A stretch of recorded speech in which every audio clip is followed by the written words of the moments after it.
Hello my dear students. आज हम बात करेंगे हमारे न्यूरोट्रांसमीटर के पार्ट 2 के बारे में, जिसमें हम न्यूरोट्रांसमीटर के मैकेनिज्म ऑफ एक्शन और रिमूवल ऑफ न्यूरोट्रांसमीटर को देखेंगे। तो चलिए विदाउट डिले हम बात कर लेते हैं न्यूरोट्रांसमीटर मैकेनिज्म ऑफ एक्शन। जो न्यूरोट्रांसमीटर्स होते हैं उनका मैकेनिज्म ऑफ एक्शन दो तरीके से होता है। इसको शॉर्ट मैकेनिज्म ऑफ एक्शन को मैं MOA बताऊंगी। ठीक है। न्यूरोट्रांसमीटर्स का मैकेनिज्म ऑफ एक्शन दो तरीके से होता है। पहला, एक तो कुछ न्यूरोट्रांसमीटर्स डायरेक्ट एक्ट करते हैं, जिसे हम डायरेक्ट एक्शन बोलते हैं, या हम भी बोल सकते हैं कि वो एक्ट करते हैं डायरेक्टली। और दूसरे तरीके से होता है इनडायरेक्टली, या जिसे हम इनडायरेक्ट एक्शन भी बोलते हैं। ठीक है।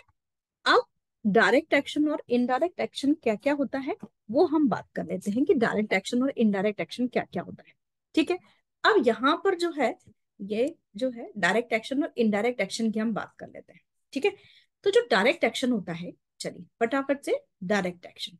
डायरेक्ट एक्शन क्या होता है कि यहाँ पर न्यूरोट्रांसमीटर बाइंड होते हैं रिसेप्टर्स पे, जो कि आयंस चैनल्स होते हैं, जिन्हें हम आइनोट्रोपिक रिसेप्टर्स बोलते हैं। और उन आइनट्रोपिक रिसेप्टर्स को बाइंड करके यहाँ पर वो ओपन हो जाते हैं। और वो जो रिसेप्टर्स या चैनल्स जब ओपन होती हैं तो पर्टिकुलर आयंस पास होते हैं। ठीक है। तो चल एक बार मैं आपको ये समझाती हूँ। डायरेक्ट एक्शंस में क्या होता है, न्यूरोट्रांसमीटर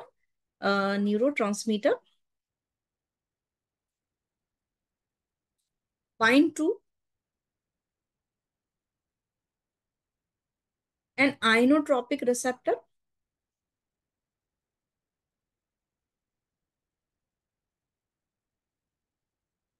एंड ओपन इट। और उसको क्या कर लेते हैं, आइनोट्रोपिक रिसेप्टर से बाइंड होते हैं और उसे ओपन करते हैं। और ओपन होने के बाद so ions can pass through it.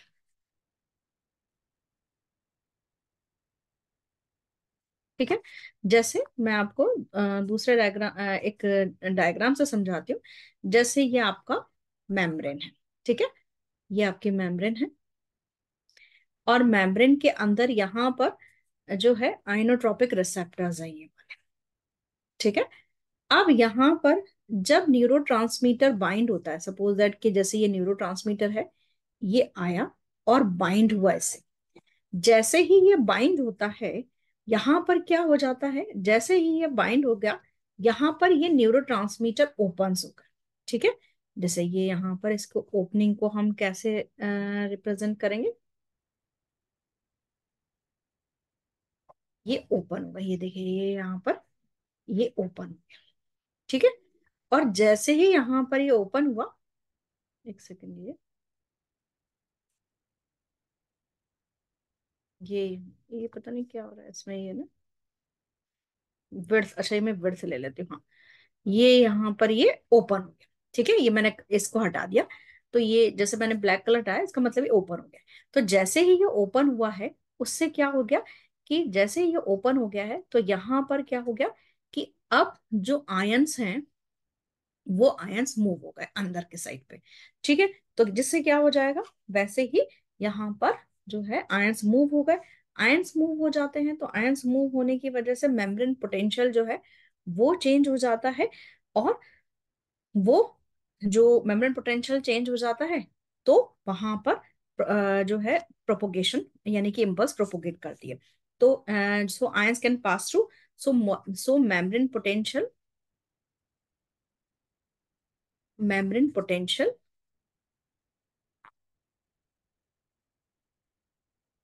change which can promote the which can promote propagation।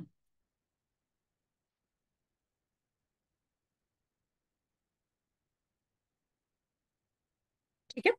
तो इसका जो एग्जांपल है, कौन कौन से जो आपके न्यूरोट्रांसमीटर्स हैं जो कि directly mechanism of action produce करते हैं, जैसे आपका एसिटाइल कोलिन और कुछ जो अमीनो एसिड्स हैं वो भी इस तरीके के reactions mechanism of action produce करते हैं।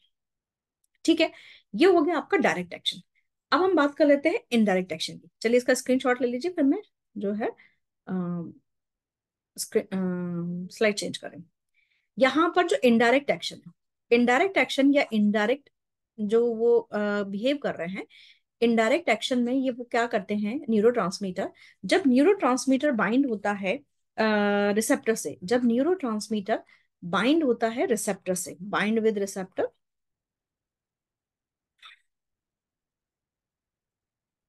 ठीक है, रिसेप्टर से बाइंड हुआ, और बाइंड होने के बाद ये किसको एक्टिवेट करते हैं, सेकंड मैसेंजर्स को, यानी कि कुछ पर्टिकुलर दूसरे मॉलिक्यूल्स को एक्टिवेट करते हैं।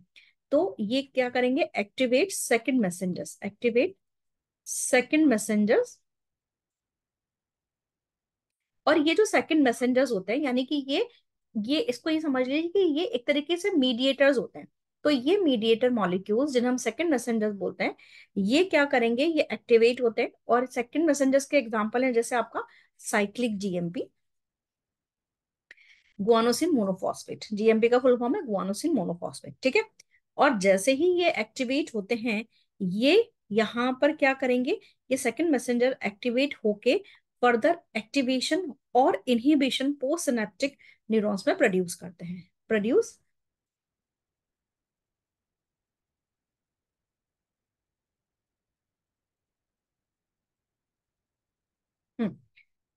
प्रोड्यूस एक्साइटेशन, एक्टिवेशन, एक्टिवेशन ही एक्साइटेशन और इनहिबिशन,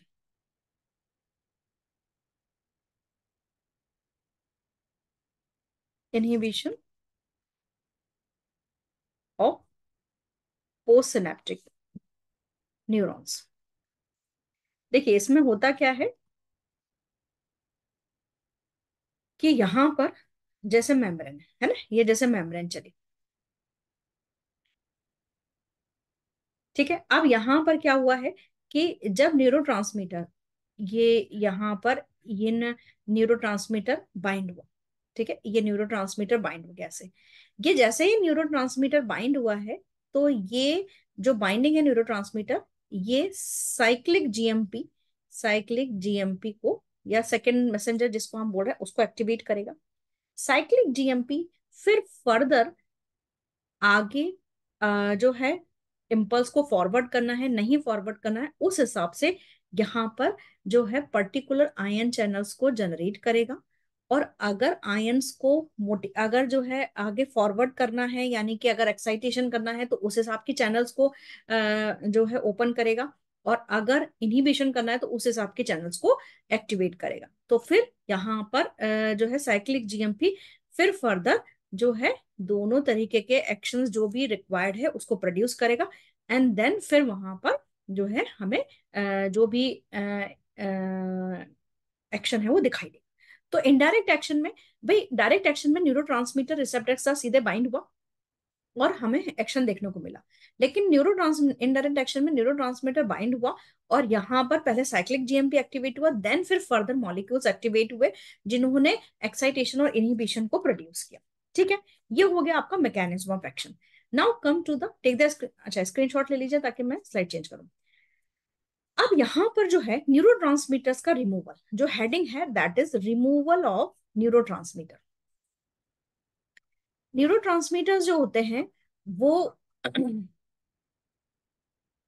उनका रिमूवल क्यों जरूरी होता है, क्यों, क्योंकि अगर न्यूरोट्रांसमीटर्स सिनेप्स पे, यानी कि यहाँ पर जैसे यहाँ पर ये पहला न्यूरॉन है ना, पहला एक्सॉन टर्मिनल है, और यहाँ पर ये मसल है या ग्लैंड है। अब इस जगह पे जब न्यूरोट्रांसमीटर्स ने अपना काम कर दिया, ठीक है, ये न्यूरोट्रांसमीटर्स है। अब ये जो न्यूरोट्रांसमीटर है अगर इन्होंने जो भी एक्शन प्रोड्यूस करना था कर दिया, लेकिन अगर उसके बाद इनको रिमूव नहीं किया तो ये यहीं पे मेंटेन रहेंगे, और यहीं पे मेंटेन रहेंगे तो कहीं ना कहीं कंटिन्यू एक इम्पल्स को जनरेट करते रहेंगे, ठीक है। और जिसके जिसके रिक्वायरमेंट नहीं भी है तो वहां पर इम्पल्स जनरेट होती रहेगी, तो क्या होगा कि हमारी बॉडी उसके लिए, बट हमारी बॉडी में अलग तरीके के जो है बार बार एक इम्पल्स आती रहेगी, तो कहीं ना कहीं कोई दूसरी जो है डिजीज तरीके, मतलब एक डिजीज कंडीशन को शो करता है। तो इसीलिए न्यूरोट्रांसमीटर का जब काम हो जाता है तो वहां पर उनका रिमूवल बहुत जरूरी होता है। रिमूवल किस किस तरीके से किया जाता है, जो है रिमूवल तीन तरीके से किया जाता है। पहला है डिफ्यूजन के थ्रू, ठीक है। दूसरा है एंजाइमेटिक डिग्रेडेशन,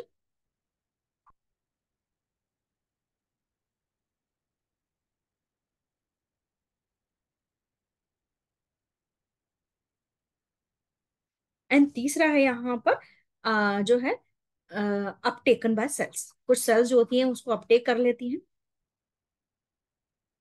ठीक है, वन बाय वन हम तीनों के बारे में पढ़ेंगे। तो यहाँ पर रिमूवल किस किस के थ्रू होता है, डिफ्यूजन के थ्रू, एंजाइमेटिक डिग्रेडेशन के through, and uptake by the cells के थ्रू।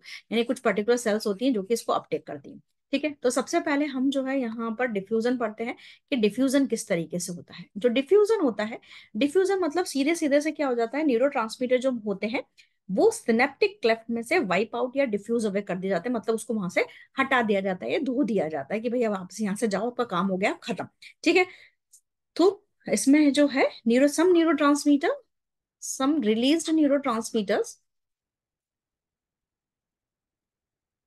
मॉलिक्यूल्स डिफ्यूज अवे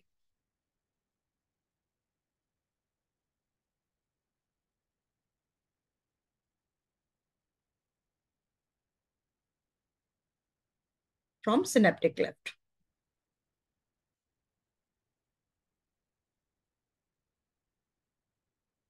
ठीक है, सिनेप्टिक लेफ्ट में से क्या हो जाएगा यहाँ पर, जैसे ही ये जो न्यूरो ट्रांसमीटर है इनको डिफ्यूज अवे मतलब कि वॉश आउट कर दिया जाता है, मतलब कि वहां से हटा दिया जाता है। तो ये डिफ्यूजन। ठीक है, तो ये जो होता है इसके थ्रू भी एक बार जो है न्यूरो को वाइप आउट किया जाता है। सेकेंड होता है एंजाइमेटिक डिग्रेडेशन। एंजाइमेटिक डिग्रेडेशन मतलब कि कुछ न्यूरो जब न्यूरो को हटाने के लिए वहां पर पर्टिकुलर एंजाइम्स रिलीज किए जाते हैं, और जो वो एंजाइम्स क्या करते हैं उनको इनएक्टिवेट कर देते हैं। ठीक है, तो दूसरा फॉर्म अपन पढ़ेंगे एंजाइमेटिक डिग्रेडेशन।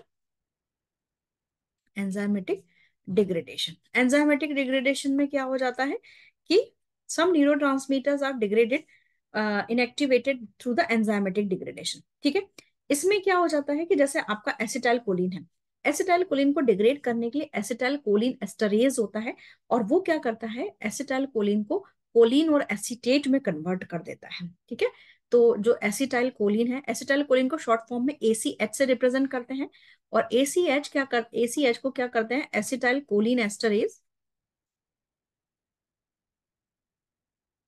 जो है वो क्या करेगा, एसीटेट और कॉलिन में इसको डीएक्टिवेट कर देता है।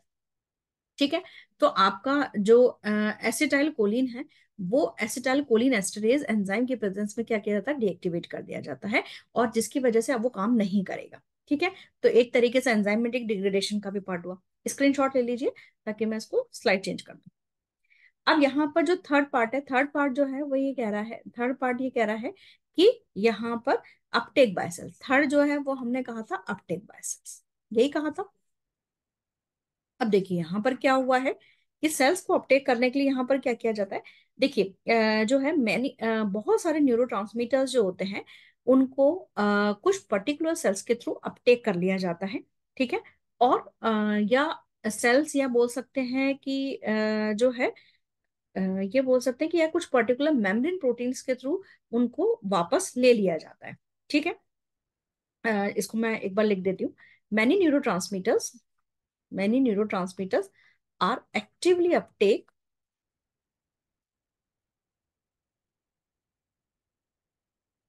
बैक इनटू द न्यूरॉन, मतलब वापस से न्यूरॉन्स में ही उनको अपटेक कर लिया जाता है, back into the neuron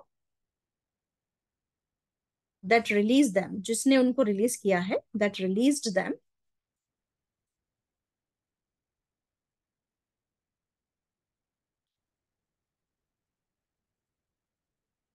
bye membrane proteins. कुछ पर्टिकुलर मेम्ब्रेन प्रोटीन्स होते हैं वो इस काम को करते हैं, और इन मेम्ब्रेन प्रोटीन्स को हम क्या बोलते हैं, इन मेम्ब्रेन प्रोटीन्स को हम बोलते हैं neuro transmitter transporters, neuro transmitters transporters. ठीक है, इन पर्टिकुलर जो है प्रोटीन्स को, मेम्ब्रेन प्रोटीन्स को न्यूरो ट्रांसपोर्टर्स कहा जाता है। ठीक है, अब यहाँ पर जो है कुछ ट्रांसपोर्टर्स जो होते हैं वो या ये हम बोल सकते हैं कि अगर या जैसे कुछ पर्टिकुलर ड्रग्स जो होती हैं वो क्या करती हैं कि इन न्यूरो ट्रांसपोर्टर प्रोटीन्स जो होते हैं उनको ब्लॉक कर देते हैं। इससे फायदा क्या होता है, देखिए अपटेक बाय सेल समझ में आ गया कि यहाँ पर जो है कुछ पर्टिकुलर प्रोटीन्स होते हैं वो जिन्हें हम जो पर्टिकुलर प्रोटीन्स है जिन्हें हम ट्रांसपोर्टर्स कह रहे हैं, वो उस सिनेप्टिक क्लेफ्ट में जो न्यूरोट्रांसमीटर है उसको अपटेक कर लेगा और वापस से न्यूरॉन्स में भेज देगा। ठीक है, जैसे यहाँ पर ये है, जैसे ये हो गया ना, ये हो गया, और यहाँ पर ये है। अब यहाँ पर न्यूरोट्रांसमीटर्स हैं, ये न्यूरोट्रांसमीटर्स हैं। ये न्यूरोट्रांसमीटर्स कुछ पर्टिकुलर प्रोटीन्स के थ्रू अपटेक किए जाते हैं और वापस से न्यूरॉन्स में भेज दिए जाते हैं। ये न्यूरॉन्स में वापस से बैक कर दिए जाएंगे, जो है वापस भेज दिए जाएंगे। अब यहाँ पर जो है एक नई चीज मैं आपको बता रही हूँ, एक अलग चीज ये बता रही हूँ कि कुछ ड्रग्स जो होती हैं इन ट्रांसपोर्टर्स को ब्लॉक करती हैं। ठीक है, यानी कि सम ड्रग्स जो है उसको ब्लॉक करती है। ब्लॉक क्यों करती हैं? क्योंकि अगर अगर हम ये चाह रहे हैं कि न्यूरोट्रांसमीटर्स का जो है न्यूरोट्रांसमीटर्स का ड्यूरेशन बढ़ जाए। ठीक है, इन न्यूरोट्रांसमीटर्स का ड्यूरेशन बढ़ जाए तो क्या किया जाता है कि कुछ पर्टिकुलर ड्रग्स होती हैं जो कि इन ट्रांसपोर्टर्स को ब्लॉक कर देती हैं, जिसकी वजह से सिनेप्टिक क्लेफ्ट में उन जो न्यूरोट्रांसमीटर्स है उनकी एक्टिविटी काफी टाइम तक रहती है। और जो है इस तरीके की जो ड्रग्स होती हैं वो आपके कई सारी जो डिजीज होती हैं, जैसे आपका डिप्रेशन है, जैसे आपका ऑब्सेसिव कंपल्सिव डिसऑर्डर है, बाइपोलर डिप्रेशन है, उनसे लड़ने में इस तरीके के ड्रग्स का यूज किया जाता है। ठीक है, तो वहां पर वो क्या करते हैं, कुछ पर्टिकुलर ड्रग्स यूज की जाती है। तो मैं ये जो है सम ड्रग, इसको मैं ऐसा नोट डाल के आप इसको लिखिए, सम ड्रग्स ब्लॉक्स न्यूरोट्रांसमीटर्स या ये ट्रांसपोर्टर प्रोटीन्स, ट्रांसपोर्टर्स। ठीक है, अब ये जैसे ही ट्रांसपोर्टर्स को प्रोटीन को ट्रांसपोर्टर्स को ब्लॉक करेंगे तो क्या हो जाता है, it prolongs the activity, it prolongs the activity of neurotransmitters. ठीक है, उससे क्या हो जाता है कि न्यूरोट्रांसमीटर की जो एक्टिविटी है वो प्रोलॉन्ग हो जाती है। ठीक है, अब यहाँ पर जो है जैसे आपका इसका एग्जाम्पल है, बहुत अच्छा एग्जाम्पल है इसका। जैसे एग्जाम्पल जो है फ्लुक्सेटिन, फ्लॉक्सेटिन, फ्लॉक्सेटिन जो है इसका ब्रांड नेम है प्रोजाक। प्रोजाक जो होता है वो एक आपका सेलेक्टिव सेरोटोनिन रीअपटेक इनहिबिटर है, सेलेक्टिव सेरोटोनिन रीअपटेक इनहिबिटर है। ठीक है, अब मैंने कि जो ये जो एक्टिविटी है प्रोजाक जो फ्लुक्सेटिन है, वो क्या करती है कि सेरोटोनिन की जो न्यूरोट्रांसमीटर है, सेरोटोनिन जो न्यूरोट्रांसमीटर है उसकी एक्टिविटी को सिनेप्टिक क्लेफ्ट में प्रोलॉन्ग कर देती है, बढ़ा देती है। ठीक है, और जो सेरोटोनिन के जो प्रोटीन्स होते हैं उनको ब्लॉक कर देती है, सेलेक्टिव सेरोटोनिन रीअपटेक इनहिबिटर्स। ठीक है, तो जिससे क्या हो जाता है कि जिससे कि ये हो जाता है कि सेरोटोनिन की एक्टिविटी सिनेप्स पर ज्यादा देर हो जाती है। So it prolongs the activity of serotonin, it prolongs the activity of serotonin. ठीक है, अब क्या हुआ, यहाँ पर सेरोटोनिन की एक्टिविटी ज्यादा बढ़ गई। तो जो आपका ये जो प्रोजाक और ये जो है ये आपके कौन सी ड्रग्स होती हैं, ये किसके लिए आपको यूज होती हैं? ये आपकी होती हैं डिप्रेशन, एंटी डिप्रेसेंट में यूज होता है। ठीक है, और उसके बाद है ऑब्सेसिव कंपल्सिव, ओसीडी जो होता है, ऑब्सेसिव कंपल्सिव डिसऑर्डर्स जो होते हैं उसमें, इवन बाइपोलर डिप्रेशन जो होते हैं उसके अंदर ये चीजें काम में आती है, ये वाली ड्रग्स काम में आती है। ठीक है, तो ये जो हो गया ये हमारा न्यूरोट्रांसमीटर का पार्ट कंप्लीट हो गया है। वन बाय वन मैंने आपको बताया था कि मैं न्यूरोट्रांसमीटर का एक्सप्लेनेशन, अलग अलग न्यूरोट्रांसमीटर के रिलीज, मतलब कैसे काम करता है, कैसे मैकेनिज्म एक्शन, उसकी हम एक अलग सीरीज चलाएंगे। लेकिन ये ओवरऑल न्यूरोट्रांसमीटर्स के बारे में। चलिए, आई होप आपको जो वीडियो है वो इंफॉर्मेटिव लगा होगा। अगर इंफॉर्मेटिव लगा है तो प्लीज आप इसको दूसरों के साथ भी शेयर करिए। Till then bye bye, thank you.